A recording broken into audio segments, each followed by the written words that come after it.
नमस्कार, दोपहर के 1 बजने वाले हैं। वक्त है अपना बिहार का और मैं हूं आपके साथ विभा उपाध्याय। नीतीश कुमार ही विधानसभा में अपना उत्तराधिकारी चुनेंगे। जेडीयू विधायक दल की बैठक में नेताओं ने नीतीश कुमार को ही विधायक दल का नेता चुनने की जिम्मेवारी सौंपी है। सभी नेताओं ने एक मत से नीतीश कुमार को इसके लिए अधिकृत किया है। एक अरण्य मार्ग में हुई जेडीयू विधायक दल की बैठक में नीतीश कुमार भी शामिल थे और इस मौके पर नीतीश कुमार ने पार्टी के तमाम नेताओं को आश्वस्त किया कि आप लोग चिंता मत कीजिए, सब अच्छा होगा। उन्होंने बैठक में एक और बड़ी बात कही, वे जल्द ही एक बार फिर से पूरे बिहार का दौरा करने वाले हैं।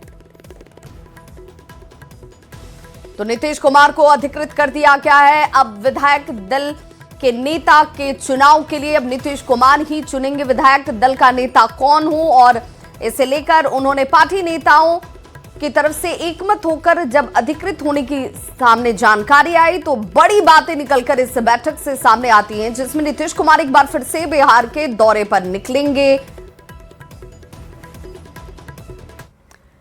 तो जेडीयू विधायक दल की बैठक खत्म होने के बाद मुख्य प्रवक्ता नीरज कुमार ने बयान दिया। उन्होंने कहा कि सभी विधायकों ने एक मत से पूर्व मुख्यमंत्री व राष्ट्रीय अध्यक्ष नीतीश कुमार को विधायक दल का नेता चुनने के लिए अधिकृत कर दिया है। साथ ही साथ नीतीश कुमार अब राज्य भर में भ्रमण कर कार्यकर्ताओं, सहयोगी दलों से मिलने की बात कहते हुए भी नजर आए। और क्या कुछ उन्होंने कहा है, जरा आप भी सुनिए। माननीय नीतीश कुमार जी जो पार्टी के सर्वमान्य नेता और राष्ट्रीय अध्यक्ष हैं, उनको विधायक दल का नेता चुनने के लिए अधिकृत कर दिया गया। अब वह विधायक दल का नेतृत्वकर्ता कौन होगा वह तय करेंगे। माननीय नीतीश कुमार जी ने आश्वस्त किया कि मैं संसदीय कार्य से दिल्ली रहूंगा।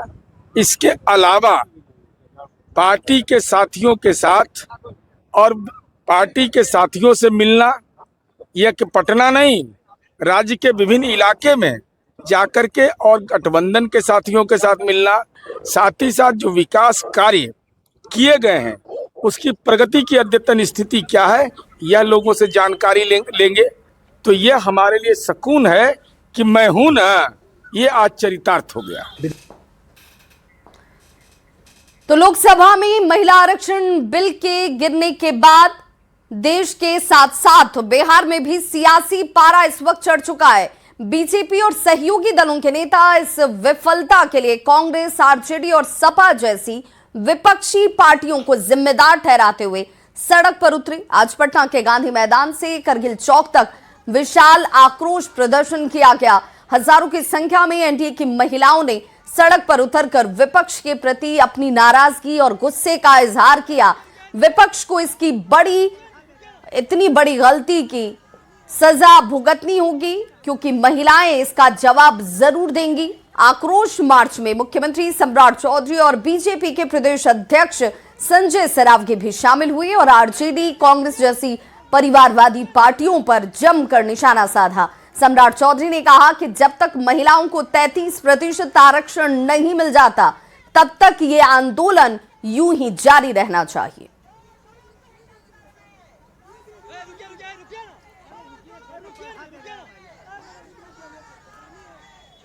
तो दो तस्वीरें इस वक्त आपके टीवी स्क्रीन पर, जहां पर एनडीए की तमाम महिला कार्यकर्ता और नेत्री जो है सड़क पर उतरी और जमकर विरोध जाहिर किया गया विपक्ष को लेकर, जिसमें नारी शक्ति वंदन अधिनियम की सफलता के लिए, उसकी विफलता के लिए विपक्ष को जिम्मेदार ठहराया गया। जी बिल्कुल, विपक्ष ने इस कानून का विरोध किया और उसे संसद में पारित नहीं होने दिया, खारिज किया गया। तो इसीलिए हमें ये जंजीर बांधकर वंचित किया गया, हमारे अधिकारों को छीना गया। जो हमारे माननीय प्रधानमंत्री जी ने सुनहरा सपना महिलाओं के लिए देखा था 33% आरक्षण का, हमारे सपनों को कुचलने का काम विपक्ष ने किया। बिल पास हो जाता तो हमारी संख्या 122 होती, तो स्वाभाविक सी बात है जहाँ हमें सदन से निकाल दिया गया है, हमें वंचित कर दिया गया, कल हम भी सदन पे नहीं घुसने देंगे। कि हम भारत की नारी कितनी शक्तिशाली हर क्षेत्र में होते हैं, लेकिन राजनीतिक क्षेत्र में जब भी हम लोकसभा और विधानसभा में आते हैं तो आज से नहीं, एक बार नहीं 10-10 बार बिल लाया गया देखिए अब ये अत्याचार हम लोग नहीं सहेंगे। हम लोग देश के आधी आबादी हैं और अपनी लड़ाई लड़ेंगे। विपक्ष के लोग चाहते हैं कि हम महिलाओं को पंचायत चुनाव तक ही सिमट दें, लेकिन हम लोग चुप रहने वाले नहीं हैं और अपनी लड़ाई आगे भी जारी रखेंगे। आपने नारी को अपमानित करने का काम किया है।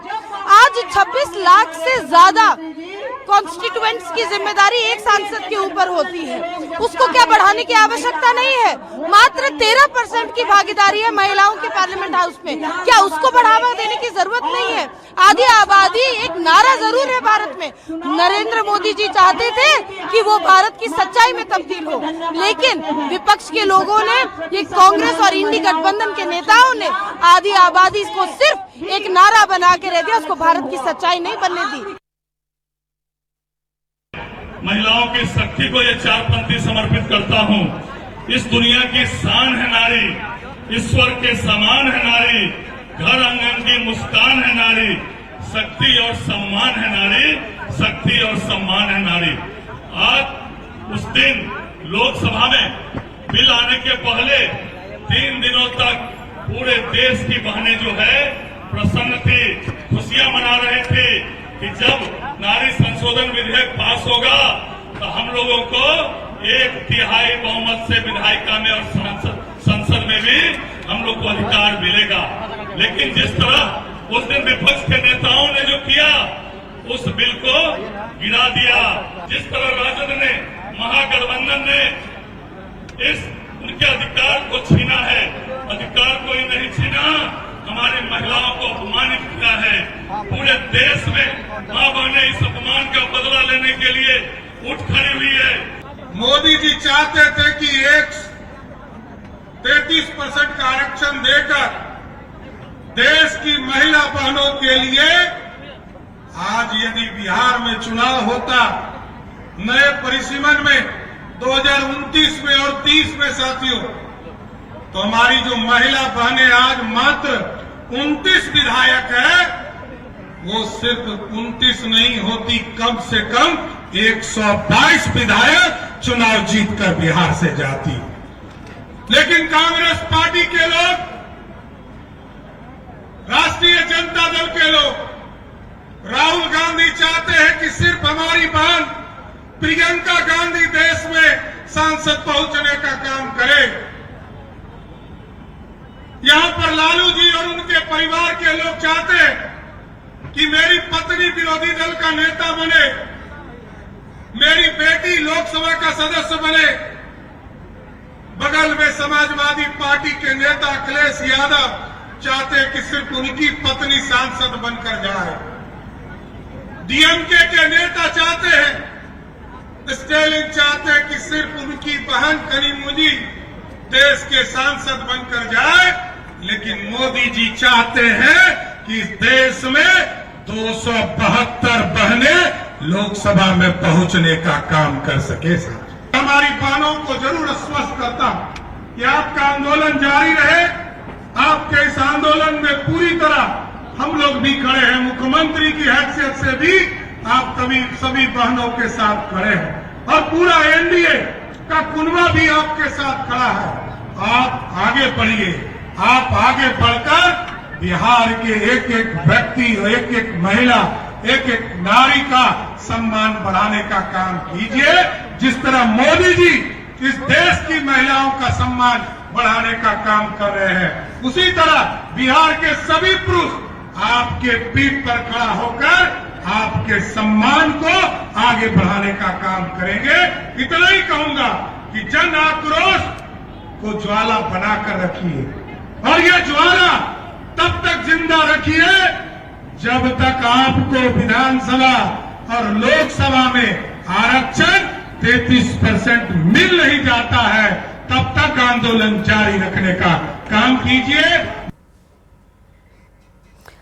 और बड़ी बैठक इस वक्त इंडो नेपाल बॉर्डर सुरक्षा पर अहम बैठक और केंद्रीय गृह मंत्री अमित शाह ये बैठक करने वाले हैं 2 मई को दिल्ली एमएचए में ये बैठक होगी और बिहार के मुख्य सचिव और डीजीपी इस बैठक में शामिल होंगे। गृह मंत्रालय के बड़े अधिकारियों की मौजूदगी इस बैठक में आपको नजर आएगी। सीमांचल के अधिकारी प्रेस कॉन्फ्रेंस के जरिए जो है यहां पर जुड़ने वाले हैं।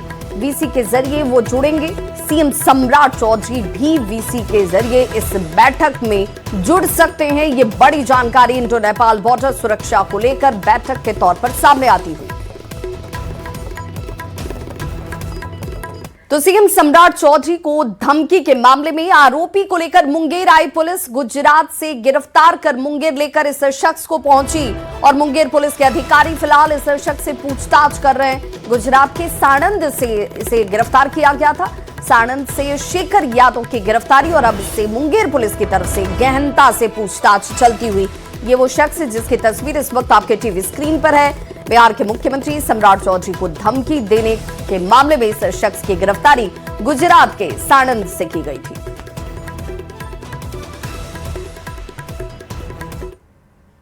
और बड़ी खबर जमुई से आ रही है, जहां पर नगर थाना क्षेत्र के खैरमा में कुख्यात अपराधी ढेबू यादव की गिरफ्तारी की गई है। और इसी दौरान पुलिस टीम पर हमला हुआ। लाठी डंडे और ईंट पत्थर से पुलिस टीम पर हमला किया गया। 2 सब इंस्पेक्टर और एक सिपाही इस दौरान घायल हो गए, जिन्हें सदर अस्पताल में इलाज के लिए भर्ती करवाया गया। बावजूद इसके पुलिस ने ढेबू यादव को गिरफ्तार कर लिया। मामले में ढेबू यादव समेत 5 लोगों को पकड़ा गया है, जबकि उस पर पहले से कई आपराधिक मामले दर्ज हैं।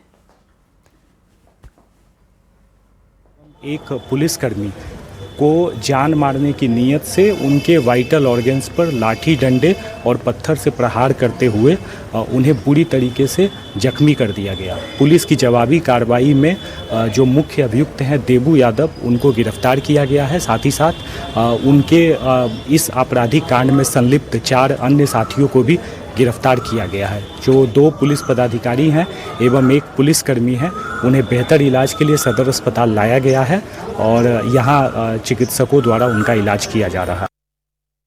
जमुई जिले के नगर थाना इलाके के खैरमा इलाके में जमुई जिले के नगर थाना पुलिस की टीम पर उस समय हमला बोल दिया गया जब कुख्यात अपराधी ढेबू यादव को गिरफ्तार करने के लिए पुलिस पहुंची थी।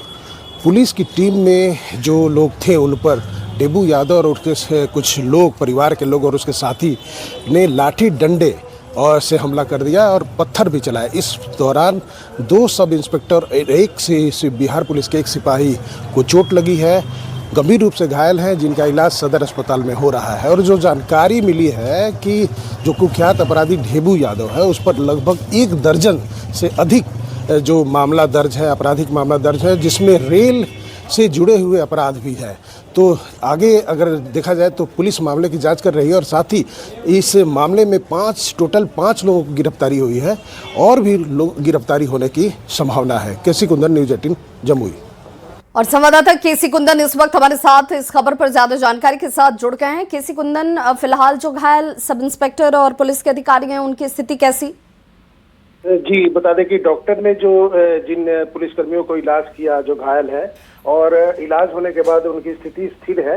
उनके सर में चोट आई है, माथे में चोट आई है और शरीर के कई अंगों में चोट आई है। लेकिन जो डॉक्टर है उनका कहना है कि कुछ घंटों में इनकी स्थिति सामान्य हो जाएगी और सर का जो चोट है उसका आगे निरीक्षण किया जाएगा, CT स्कैन वगैरह कराया जाएगा, तब पता चलेगा कि आखिर गहरा कितना चोट है। 5 लोगों की गिरफ्तारी, लेकिन इसके अलावा जो दूसरे इस कांड में शामिल लोग हैं, उन्हें लेकर क्या कार्रवाई? बता दूं कि जो इलाका है, जो लोग और भी घटना में शामिल हैं, जो लोग गिरफ्तार किए गए हैं, वो ढेबू यादव के समेत उनके परिवार के कुछ लोग हैं, उनके साथी हैं। 1-2 पुलिस के अधिकारी का कहना है कि इस मामले में और लोग भी शामिल हैं।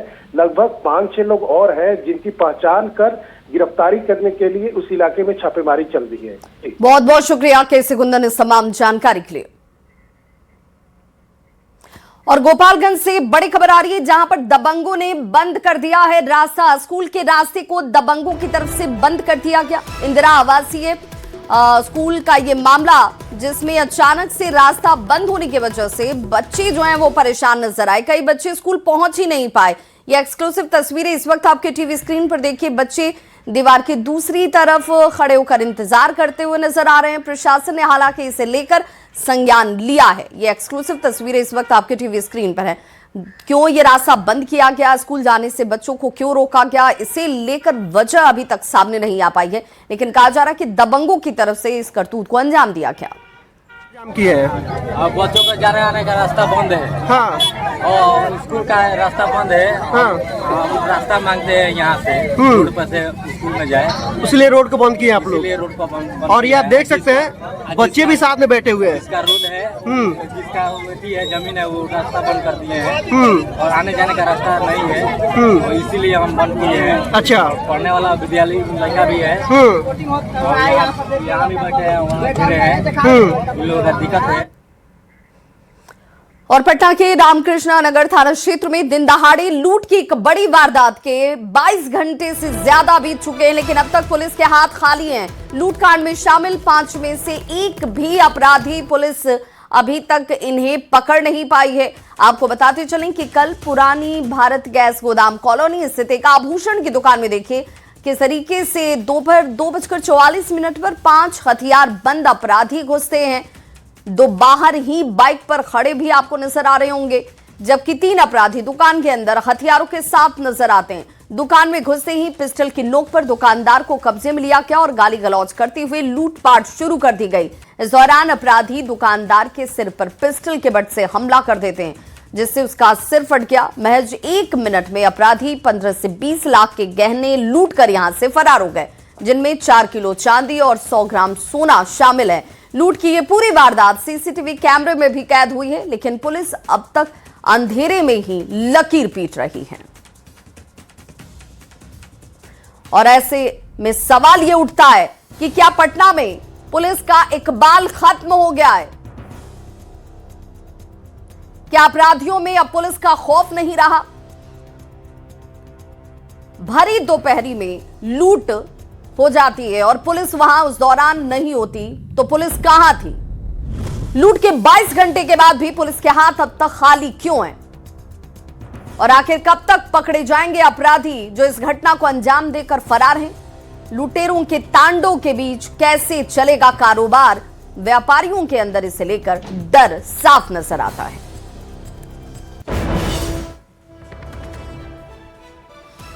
और धर्मेंद्र हमारे साथ इस वक्त इस खबर पर ज्यादा जानकारी के साथ जुड़ गए हैं। धर्मेंद्र, पुलिस की तरफ से अभी तक कोई बयान कि आखिर 22 घंटे के बाद भी पुलिस के गिरफ्त में अपराधी क्यों नहीं है?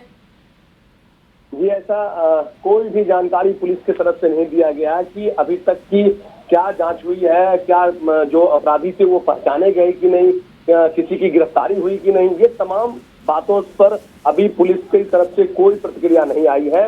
और जहां तक लूट की बात करें तो दिन दहाड़े इस तरह की लूट होना पुलिस पर सवाल खड़े करते हैं कि अपराधी पहुंचते हैं और लूट करते हैं और लूट करने के बाद आराम से चलते बनते हैं, और पुलिस जो है अभी तक सिर्फ हवा में ही है कि उन्हें अपराधी, जबकि सीसीटीवी फुटेज मिल चुका है, उसके बावजूद अगर अपराधी नहीं पकड़े जाते हैं तो ये एक सवालिया निशान है पटना पुलिस के लिए। जी, बहुत बहुत शुक्रिया धर्मेंद्र इस तमाम जानकारी के लिए। तो अभी तक एक भी अपराधी की गिरफ्तारी नहीं होने को लेकर अब पुलिस की कार्यशैली सवालों के दायरे में है। सुरक्षा व्यवस्था को लेकर सवाल उठ रहे हैं। और अब बात करेंगे मोतिहारी की, जहां तुरकौलिया थाना क्षेत्र के मोहनवा गांव में नट जाति से जुड़े हुए रफीक मियां के परिवार के 6 सदस्यों ने हिंदू धर्म अपना लिया। परिवार के सदस्यों ने बताया कि उनके पूर्वज मूल रूप से हिंदू थे, लेकिन सालों पहले धर्म परिवर्तन किया गया। अब अपनी इच्छा से उन्होंने पुनः सनातन धर्म अपनाने का फैसला लिया है और इसके लिए सभी सदस्य शहर के नरसिंह बाबा मंदिर पहुंचे, जहां महंत मुरारी जी ने विधि विधान से पूजा, हवन और तिलक लगाकर धार्मिक अनुष्ठान संपन्न करवाया। इनके बाबा ने जो है सो इस्लाम धर्म को स्वीकार कर लिया था। समय के साथ ये लोग आधा हिंदू आधा मुस्लिम बन करके जी रहे थे, नाम सब हिंदू रख रहे थे। शादी विवाह भी कुछ हिंदू में हो रहा था, कुछ मुस्लिम में हो रहा था, लेकिन इस्लाम धर्म को ही ये लोग फॉलो कर रहे थे। इन लोगों ने के मन में सनातन धर्म के प्रति जो है सो आस्था जगी और सनातन धर्म की आस्था को लेकर के इन लोगों ने जो है सो शपथ पत्र दाखिल किया एसडीओ के। लेकिन सदर एसडीओ मोतिहारी ने कहा कि भाई आप किसी धार्मिक स्थल से मान्यता प्राप्त करके आए। पहले क्या नाम था? पहले ही सविता था। पहले आप हिंदू थे या मुसलमान थे? पहले मुस्लिम था, अब हिंदू हो गए। इसलिए खुशी से। खुशी से। आपके पति भी हिंदू धर्म जी। पहले आपका शादी जो हुआ मुस्लिम रीति रिवाज से? नहीं, हिंदू से हुआ। बड़ी खबर भागलपुर से आ रही है, जहां पर ललमटिया थाना क्षेत्र के जैन मंदिर रोड में एक बच्चे की हत्या कर शव को सड़क पर ही फेंक दिया गया। बच्चे का शव मिलने के बाद इलाके में सनसनी मच गई है। मृतक साहिबगंज कबीरपुर के मोहम्मद इजहार का बेटा समीर था। शरीर पर इस बच्चे की कई जगहों पर गहरे जख्म के निशान भी हैं। परिजनों ने बच्चे की हत्या की आशंका जाहिर की है। तो देखिए, एक बच्चे की निर्मम हत्या कर उसके शव को सड़क पर फेंक दिया गया। परिजन ये कह रहे हैं कि हत्या कर इस शव को फेंका क्या है, और इसे लेकर पुलिस अब अपनी जांच की बात कह रही है। इसको रात भर घर में था नहीं, हम लोग सोचे दूसरे घर पे सोया हुआ है। उसके बाद पता नहीं चला, सुबह हम जब देहात गए तब पता चला हमको कि समीर को मार के कूड़े गाड़ी में फेंक दी। कहाँ पर मिला है? जय मंदिर रोड में। क्या करता था ये? खस्सी का दुकान में रहता था। हाँ, कब सूचना मिला तुम्हें? ये सुबह 9 बजे। 9 बजे सूचना मिला? हाँ। फिर पुलिस आया? हाँ। हाँ। क्या लगता है? भगना लगता है। मैंने क्या लगता है, घटना कैसे हो गया? घटना इसको मारा गया है। हत्या? हाँ, हत्या किया गया उसका। किसी पे शक भी है? हाँ, शक तो है। खबर समस्तीपुर से, जहां एक युवक मोबाइल टावर पर चढ़ गया और जोर जोर से चिल्लाने लगा। घटना कल्याणपुर थाना क्षेत्र के अंतर्गत माधोपुर तारा गांव की है और घटना की सूचना मिलते ही मौके पर लोगों की भारी भीड़ जुट गई। बाद में डायल 112 की टीम पहुंची और काफी समझाने बुझाने के बाद युवक को सुरक्षित नीचे उतारा गया। युवक वासुदेवपुर का अजीत कुमार है, जो कि पत्नी के मायके चले जाने से नाराज था। तो देखिए, अपनी जान को जोखिम में डालकर टावर पर यह शख्स पत्नी के मायके जाने की वजह से चढ़ गया।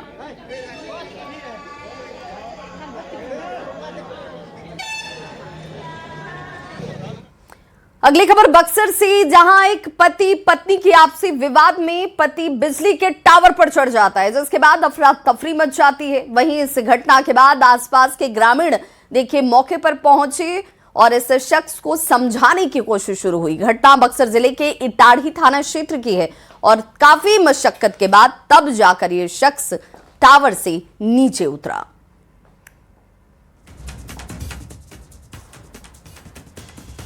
तो देखिए, ये वो शख्स है, बताया जा रहा है कि पत्नी से नाराजगी थी और पत्नी से शख्स लड़ाई झगड़े के बाद से टावर पर चढ़ जाता है और लोगों के समझाने के बाद तब जाकर ये नीचे उतरा।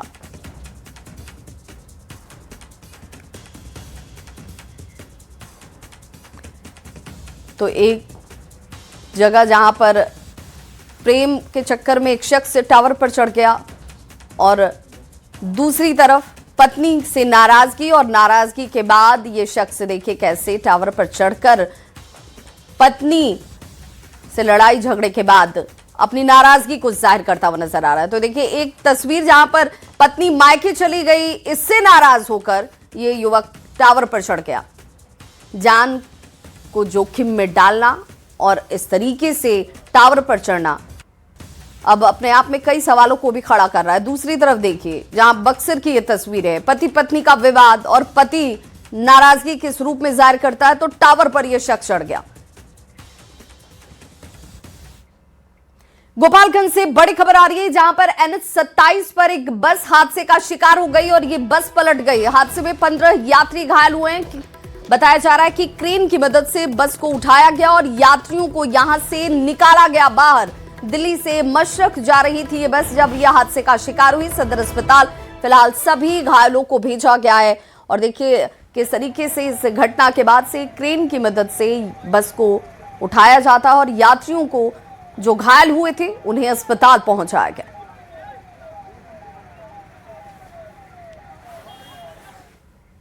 तो इस बुलेटिन में बस इतना ही, लेकिन न्यूज़ 18 बिहार झारखंड पर खबरों का सिलसिला लगातार जारी है।